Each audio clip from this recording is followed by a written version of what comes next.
ہمارے نبی حضرت محمد صلی اللہ علیہ وسلم جوانی سے ہی سچائی، دیانتداری اور اخلاق عالیہ کے پیکر تھے۔ مکہ کے لوگ آپ کو صادق اور امین کہا کرتے تھے، مگر مکہ کی قوم بت پرستی، ظلم اور بے حیائی میں ڈوبی ہوئی تھی۔ آپ کو یہ سب دیکھ کر بہت تکلیف ہوتی تھی۔ آپ کو تنہائی پسند آنے لگی اور آپ غور و فکر کے لیے مکہ سے چند کلومیٹر دور ایک پہاڑ پر واقع غار ہرا چلے جاتے۔ وہاں آپ کئی دن اللہ کی عظمت پر غور کرتے، عبادت کرتے اور قوم کے حال پر روتے۔ یہی وہ مقام تھا جہاں دنیا کی سب سے بڑی نعمت کا آغاز ہونے والا تھا۔ وحی کا نزول ایک دن رمضان کا مہینہ تھا۔ حضرت محمد صلی اللہ علیہ وسلم حسن معمول غار ہرا میں تھے۔ اندھیری رات تھی اور اب تنہائی میں اپنے رب کو یاد کر رہے تھے۔ اچانک ایک فرشتہ آپ کے سامنے ظاہر ہوا۔ یہ حضرت جبرائیل علیہ السلام تھے۔ انہوں نے آ کر فرمایا، اقرأ، یعنی پڑھو۔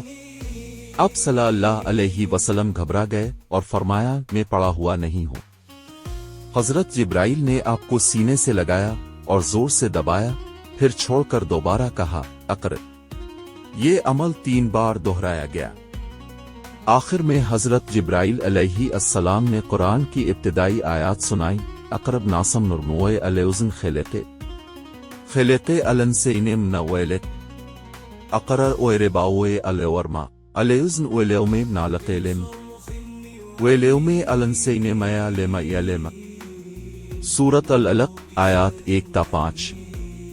ترجمہ: پڑھ اپنے رب کے نام سے جس نے پیدا کیا، انسان کو خون کے لوتھڑے سے پیدا کیا۔ پڑھ، اور تیرا رب سب سے زیادہ کریم ہے، جس نے قلم کے ذریعے علم سکھایا، انسان کو وہ کچھ سکھایا جو وہ نہ جانتا تھا۔ گھبراہٹ اور حوصلہ، یہ واقعہ حضرت محمد صلی اللہ علیہ وسلم کے لیے بہت غیر معمولی اور حیرت انگیز تھا۔ آپ کانپتے ہوئے غار سے باہر آئے اور تیزی سے اپنے گھر کی طرف روانہ ہوئے۔ گھر پہنچ کر آپ نے اپنی زوجہ حضرت خدیجہ رضی اللہ عنہا سے فرمایا، مجھے کمبل اوڑھاؤ، مجھے کمبل اوڑھاؤ۔ آپ کی کیفیت دیکھ کر حضرت خدیجہ بہت فکر مند ہوئیں۔ انہوں نے آپ کو تسلی دی اور کہا، اللہ کی قسم، اللہ آپ کو کبھی رسوا نہیں کرے گا۔ آپ صلہ رحمی کرتے ہیں، سچ بولتے ہیں، بوجھ اٹھاتے ہیں، غریبوں کی مدد کرتے ہیں، مہمان نوازی کرتے ہیں اور مظلوموں کا ساتھ دیتے ہیں۔ پھر حضرت خدیجہ آپ کو اپنے چچا زاد بھائی ورقہ بن نوفل کے پاس لے گئی، جو کہ اہل کتاب تھے اور تورات و انجیل سے واقف تھے۔ ورقہ نے آپ کی بات سن کر فرمایا، یہ وہی فرشتہ ہے جو حضرت موسیٰ پر نازل ہوا کرتا تھا۔ کاش میں اس وقت زندہ ہوتا جب آپ کی قوم آپ کو نکال دے گی۔